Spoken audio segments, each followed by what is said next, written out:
এক সময়ের কথা। ছোট্ট এক গ্রামে বাস করত রতন নামের এক গরিব মালি। সে সারাদিন বাগানে কাজ করত, কিন্তু তার স্বপ্ন ছিল বড় কিছু করার। একদিন কাজের ফাঁকে সে মাটির নিচে একটা চকচকে কিছু দেখতে পেল। খুঁড়ে তুলে আনতে গিয়ে সে অবাক হয়ে গেল। এটা কি? এটা তো একটা পুরনো ঘড়ি, কিন্তু একদম সোনার মতো চকচকে করছে। ঘড়িটা হাতে নেওয়ার পর রতন অনুভব করলো এক অদ্ভুত শীতল স্পর্শ। মনে হলো সময় যেন থমকে গেছে। সে বাড়িতে ফিরে এসে ঘড়িটাকে ভালো করে দেখতে লাগলো। ঘড়িটার কাঁটা অদ্ভুত ভাবে ঘুরছে, একবার সামনে, আবার পেছনে। সে এক সময় খেয়াল করলো ঘড়ির ডায়ালে 3টা বোতাম আছে। সবকিছু থামিয়ে দেওয়ার বোতাম, অতীতে ফিরে যাওয়ার বোতাম, ভবিষ্যতে চলে যাওয়ার বোতাম। রতন প্রথমে ভয় পেয়ে গেল, কিন্তু কৌতূহল তাকে ছাড়লো না। সে প্রথম বোতামে চাপ দিল। সময় থমকে গেল। চারপাশের সবকিছু এক মুহূর্তের জন্য স্তব্ধ হয়ে গেল। বাতাস বইছে না, পাখিরা আকাশে স্থির হয়ে আছে, এমনকি গাছের পাতাও নড়ছে না। শুধু রতন চলতে পারছে। সে খুশি হয়ে ভাবল, এতদিন দরিদ্র ছিলাম, এবার আমার সময়। সে গ্রামের সবচেয়ে ধনী ব্যক্তির ঘরে গেল।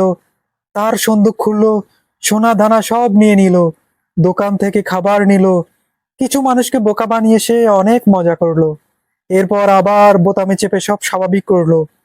কিন্তু এক অদ্ভুত ব্যাপার ঘটলো। সবাই তাকে অদ্ভুত ভাবে দেখতে লাগলো। এক বৃদ্ধ এসে তাকে প্রশ্ন করলো, কিরে, তোর মুখটা এত বয়স্ক দেখাচ্ছে কেন? রতন আয়নায় দেখে হঠাৎ চমকে উঠলো। তার মুখে অনেক বালি রেখা। ঘড়ির কাঁটা যখন থেমে গিয়েছিল, তখন সে নিজেই নিজের বয়স হারিয়ে ফেলেছিল। অতীতে ফিরে যাওয়া। রতন যখন ভয় পেল, সে আবার দ্বিতীয় বোতামে চেপে অতীতে ফিরে গেল। আবার সে তরুণ হয়ে গেল। এই দেখে সে ভাবলো, বাহ, যদি অতীতেই ফেরত যেতে পারি, তাহলে আমি বড় লোকদের তো ভবিষ্যতেই জানি। আমি এখন তাদের থেকে জমি কিনে নেব, তাদের ব্যবসা আগে থেকে আমি শুরু করব। সে রাজ্যের সেরা ব্যবসায়ী হয়ে উঠল। রাজা পর্যন্ত তাকে সম্মান দিতে লাগলো। কিন্তু একদিন সে খেয়াল করলো তার স্মৃতিতে গড়মিল হচ্ছে। সে আবার সবকিছু মনে করতে পারছে না। তখনই ঘড়ির পিছনে লেখা কিছু খেয়াল করলো সে, যতবারই অতীতে যাবে, ততবারই তোমার স্মৃতি হারাবে। রতন এক মুহূর্তেই ভুলে গেল সে আসলে কে ছিল, কোথা থেকে এসেছিল সে। ভবিষ্যতের একাকিত্ব। এবার সে তৃতীয় বোতামে চেপে ভবিষ্যতে চলে গেল। নিজেকে রাজপ্রাসাদের মতো এক বিশাল ভাড়িতে পেল।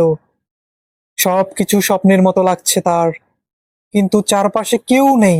সে একা। সে বাড়ির দিকে দৌড়ে গেল। দেখলো গ্রামটা বদলে গেছে। কেউ তাকে চেনে না। পুরনো বন্ধুরা কেউ নেই। বাবা মা বেঁচে নেই। এমনকি তার নিজের নামটাও কেউ বলতে পারছে না। তখনই সে বুঝতে পারলো ভবিষ্যতে গেলেও আসলে সুখ পাওয়া যায় না। রতন এবার ভয় পেয়ে গেল। সে ঘড়িটা ফেলে দিল। আবার সবকিছু স্বাভাবিক করতে চাইলো। কিন্তু যখন সে স্বাভাবিক সময়ে ফিরলো, তখন সে বুঝতে পারলো এতদিন ধরে সে যা করেছে সেগুলোর কোনো মূল্যই নেই। সে হারিয়ে ফেলেছে তার যৌবন, বন্ধুত্ব, পরিবার ও সুখ। শেষ দৃশ্যে দেখা যায় রতন এক বৃদ্ধ ব্যক্তি বসে আছে এক বাগানে। সেই পুরনো ঘড়িটা ভেঙে পড়ে আছে তার সামনে। আর সে একাই ফ্যাল ফ্যাল করে তাকিয়ে আছে সময়ের দিকে। যদি তুমি সময়কে বদলাতে চাও, সময় তোমাকেই বদলে দেবে।